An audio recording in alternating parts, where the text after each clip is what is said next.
स्नेहा का सपना था कि उसे कोई बहुत ज्यादा समझदार और स्मार्ट पढ़ा लिखा लड़का मिले। लेकिन कहते हैं ना, जो भाग्य में होता है होता वही है। देख, मैं साफ कह रही हूँ, लड़की के बाप के पास भर भर के पैसा है। अरे एक बार लड़की ने तुझे पसंद कर लिया तो समझ के पैसे की तो नदियां भर जाएंगी, लेकिन फिर भी तेरी प्यास नहीं बुझेगी बेटा। अरे माँ, फ्रिज में मैंने 2 बोतल पानी की रखी है, और कैसे प्यास बुझेगी? अरे पांचवी फेल, मैं बात कर रही हूँ पैसों की प्यास की।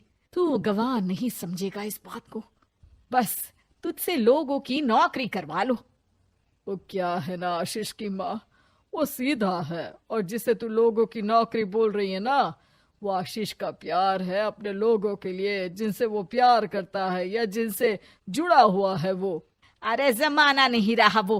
अरे आज की डेट में तो ना बेटा माँ का है, ना ही पति पत्नी का। कैसी बात कर रही है माँ? चाहे दुनिया यहाँ की वहाँ क्यों ना हो जाए, मैं आपके बिना नहीं रह सकता, ना ही मैं आपको कभी धोखा दे सकता हूँ। अरे हाँ, ठीक है ठीक है। देख, लड़की को पढ़ा लिखा लड़का चाहिए तो वहां चुप रहना। जबान खोलेगा तो पता चल जाएगा कि पांचवी पास है।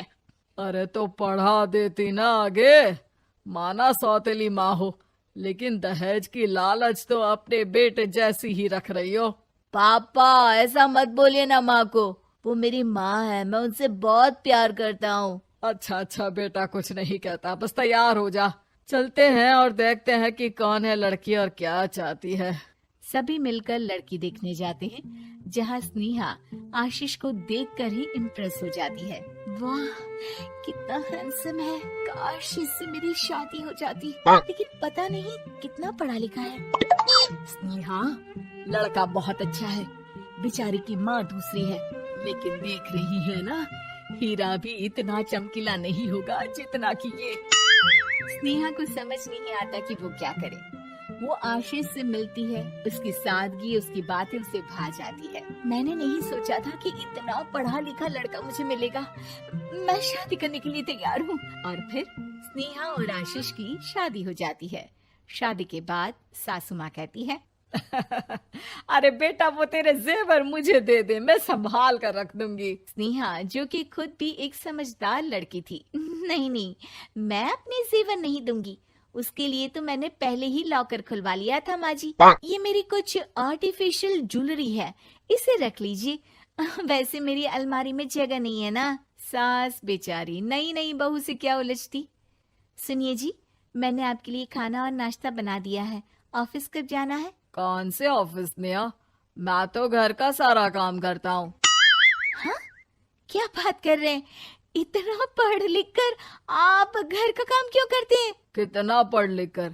मैंने तो सिर्फ 5वीं तक पढ़ाई की है। तभी वहाँ सास आ जाती है। अरे 5वीं तक भी पढ़ लिया तो समझो मेरी कृपा से, वरना तो जो इसके लक्षण थे ना, क्या बताना। अच्छा आशीष, जरा बाहर जा और भाग कर टूथपेस्ट लेकर आ।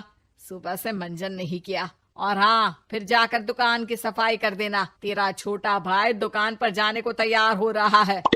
स्नेहा ये सब सुनकर हैरान रह जाती है। वो सोचती है कि आखिर उससे क्या गलती हो गई जो उसके साथ ऐसा हुआ। आशीष स्नेहा के पास जाता है। सुनो, तुमको तो मैंने पहली मुलाकात में ही बताया था कि। स्नेहा आशीष की बात ही नहीं सुनना चाहती है। वो जोर से चिल्लाती है, चुप रहो बिल्कुल, गंवार कहीं के।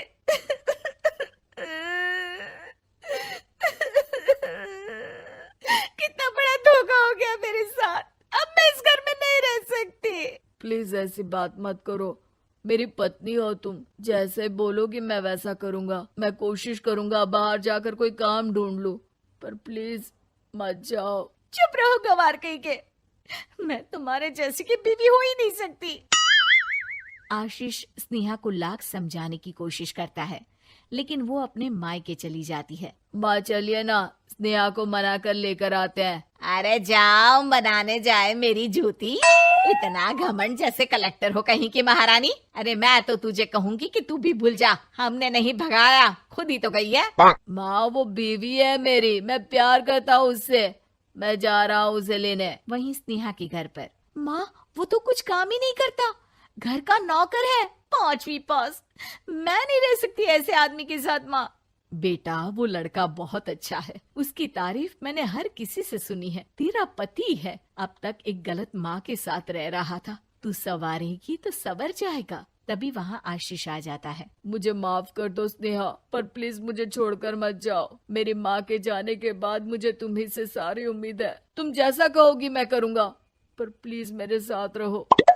सबके समझाने बुझाने के बाद स्नेहा आशीष के साथ घर आ जाती है। आ गई महारानी, अब आई हो और सच्चाई भी पता चल गई है, तो थोड़ा तमीज से पति के साथ घर देख, रसोई संभाल और हम सबकी सेवा कर। देखो, मैं अब इस घर में बंटवारा चाहती हूँ। जो मेरे पति का हिस्सा है वो उसे मिले और वो आज से कोई काम नहीं करेंगे। हिस्सा ले लो, लेकिन कमाओगे क्या, खाओगे क्या, धूल मिट्टी।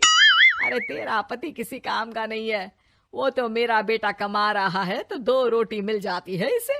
तभी वहाँ स्नेहा के ससुर आ जाते हैं। मैंने एक बंद फैक्ट्री को पहले ही आशीष के नाम कर दिया है और घर के 2 तल्ले में 1 तल्ला ले लो। मैं तो आशीष के पास रहूंगा, वकील थोड़ी देर में आता ही होगा। अरे जाओ जाओ, 2 दिन में भूख से तड़प कर सब वापस आ जाओगे। बढ़िया आई बहू बेटे वाली। फिर क्या था, स्नेहा आशीष के साथ मिलकर बंद फैक्ट्री को खोलती है और मन लगाकर काम करती है।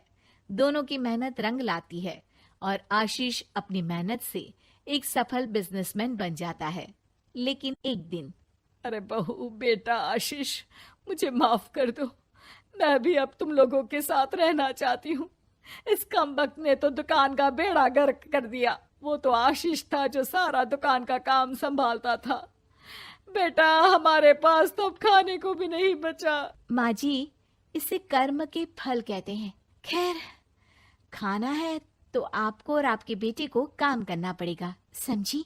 हे भगवान, अब ये दिन आ गए हैं कि बहू के साथ रहने के लिए मुझे काम करना पड़ेगा। बेटा आशीष, तू ही समझाना अपनी बीवी को। पता है ना मैंने तुझे कितने प्यार से पाला है। हाँ माँ, वो तो ऐसे ही बोल रही है आपको। अरे घर में कामकाज के लिए बहुत सारे नौकर चाकर है, आप आराम से रहिए माँ। स्नेहा आशीष का अच्छा और सरल सच्चा व्यवहार देखकर मन ही मन सोचती है, मेरा पति गवार ही सही, लेकिन दुनिया का सबसे अच्छा इंसान है।